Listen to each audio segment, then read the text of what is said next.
हे साध्वी, देवता हम ऋषियों से श्रेष्ठ है, हम ऋषिगण ब्राह्मणों से श्रेष्ठ है, ब्राह्मण राजाओं से श्रेष्ठ, राजा वैश्यों से श्रेष्ठ है, तथा वैश्य शूद्रों से श्रेष्ठ कहे गए हैं। अपनी कन्या को अपने से श्रेष्ठ यशस्वी कुल में ही देना चाहिए, अन्यथा नहीं। महर्षि पत्नी ने कहा, हे मुनिवर, चारुप्रिया तो अवध नरेश भारद्वाज से विवाह करने का प्रण ठान चुकी है, अन्यथा आजीवन कुंवारी ही रहने को वह अपनी कर्मस्थली समझी है। उसके हट के समक्ष मैं निरुत्तर रह जाती हूँ।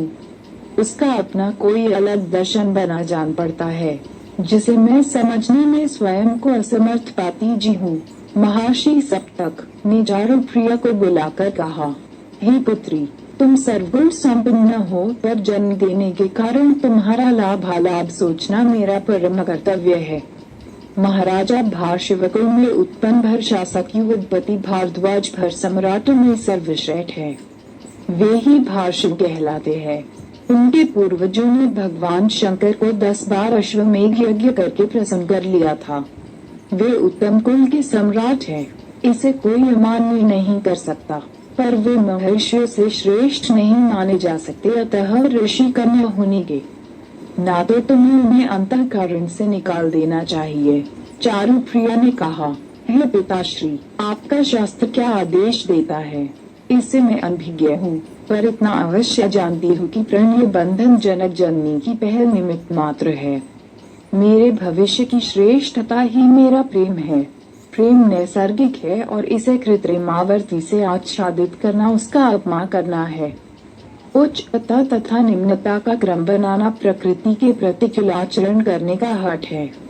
जन्म प्रकृति है, वर्ण व्यवस्था विकृति है और जाति व्यवस्था विकृतितम विकृति है, अतः जन्म ही प्रणय बंधन का प्राथमिक घटक है।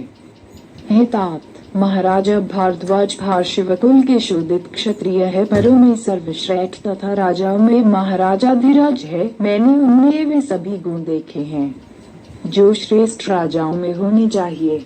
महर्षि ने कहा, मैं शास्त्र वचन को नहीं तोड़ सकता, तो मैं प्रकृति पदक गुण का परित्याग कैसे कर सकता हूँ। चारुप्रिया ने दृढ़ता दिखाई।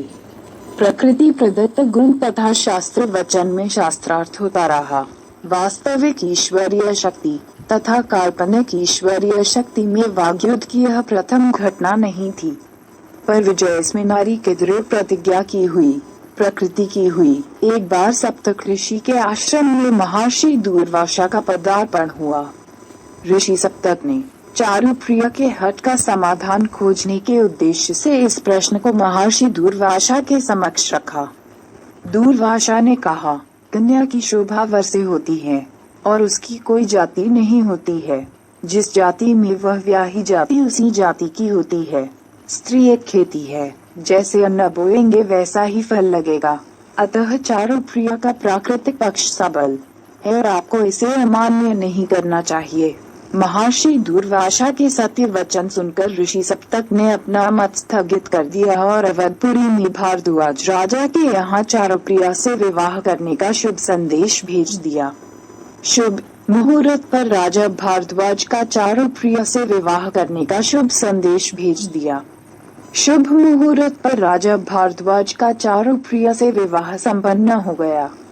इस प्रणय बंधन से पुराण पंथियों में घोर निराशा का वातावरण उत्पन्न हो गया। एक भारशिव वंश के शासक का ऋषि कन्या के साथ प्रणय सूत्र में बंधन उच्च वर्ण के लोगों को अच्छा नहीं लगा। फलतः राजा के प्रति सामाजिक षड्यंत्र रचे जाने लगे।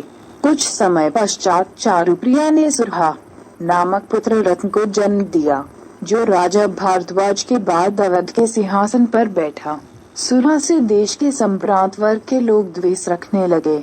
यह द्वेष तब अपने चरम बिंदु पर पहुंच गया जब शासक सुरहा ने एक बृहद यज्ञ का जहां अनुष्ठान करवाया था। उस गांव का नाम ही सुरहा गांव रखा गया। वर्तमान समय में सुरहा गांव का नाम बदलकर सुरौली हो गया है, जो गोरखपुर जिले के अंतर्गत आता है। महाराजा भारद्वाज के शासनकाल का समय निर्धारण करना अत्यंत दुष्कर कार्य है। ऐसा जान पड़ता है कि अवध पर सूर्यवंशियों के शासन करने के पहले वे यहाँ के शासक थे। सीए इलियट ने जो विवरण दिया है उससे इस तथ्य की संभावना और बढ़ जाती है। वे कहते हैं